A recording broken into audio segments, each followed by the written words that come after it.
یہ قربانی مجھے اور آپ کو بہت کچھ سکھلا رہی ہے۔ قربانی کے ایام میں جہاں مسائل قربانی اور فضائل قربانی آپ سنیں تو اس میں ساتھ ساتھ غرباء کو بھی اس عید میں ضرور شامل رکھیے، اور گوشت کی تقسیم کرتے وقت میں اور آپ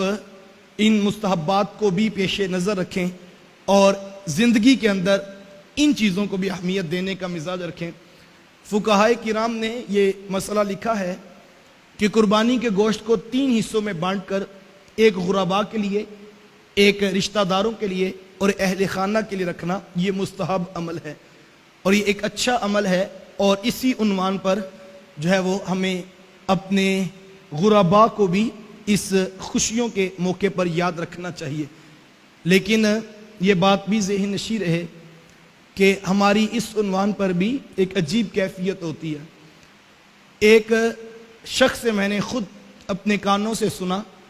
کہ وہ یہ بات ثابت کر رہے تھے اگر سارا گوشت بھی گھر رکھ لیا جائے تو یہ رکھنا بھی جائز ہے۔ تو یقیناً جائز اور ناجائز تو وہی ہے جو اللہ اور اس کے رسول نے جائز اور ناجائز قرار دیا، تو میں یقیناً اس بات کی نفی نہیں کرتا اور میں بھی اس بات کی تائید کرتا ہوں، لیکن میں صرف اتنی بات کہتا ہوں کہ جناب جائز ہونا اپنی جگہ پر بجا ہے، لیکن میرا ایک سادہ سا سوال ہے کہ جس معاشرے کے اندر لوگ کوڑے کے ڈھیر سے روٹی کے ٹکڑے تلاش کر کے اپنے پیٹ کی بھوک مٹانے پر مجبور ہوں، کیا وہاں پر بھی سارا گوشت فریز کر لینا جائز ہوگا؟ پھر ہمیں اپنے غریبوں کے دکھوں میں شامل ہونے کا جو ہے وہ احساس کب ہوگا؟ تو میں آپ کو دعوت دیتا ہوں کہ ایک تو وہ طبقہ ہے جو توڑا اٹھا کر آپ کے دروازے پر آ کر دستک دے گا اور آپ سے گوشت کا سوال کرے گا۔ میں نہیں کہتا کہ آپ ان کو نہ دیں، آپ ان کو بھی ضرور دیں اور اچھے انداز میں دیں۔ کم از کم اگر آپ ان کو دینا نہیں چاہتے تو گالیاں دینے کا حق بھی آپ کو کسی نے نہیں دیا، لیکن ہمارے ہاں رواج اور انداز یہی ہے کہ اگر ہم گوشت نہ دینا چاہیں تو ہم گالیاں دے کر، دھکے دے کر دوسرے لوگوں کو رسوا کر کے نکال دیتے۔ تو کم از کم یہ مزاج نہیں ہونا چاہیے۔ یہ اتنا آسان نہیں ہوتا۔ اگر کسی کو 2 وقت کی روٹی عزت کے ساتھ اپنے گھر میں مل جائے تو کسی کا حوصلہ نہیں پڑتا کہ کسی کے دروازے پر جا کر یوں بھیک کے لیے ہاتھ پھیلا دے۔ یہ بڑا مشکل ہوتا ہے، لیکن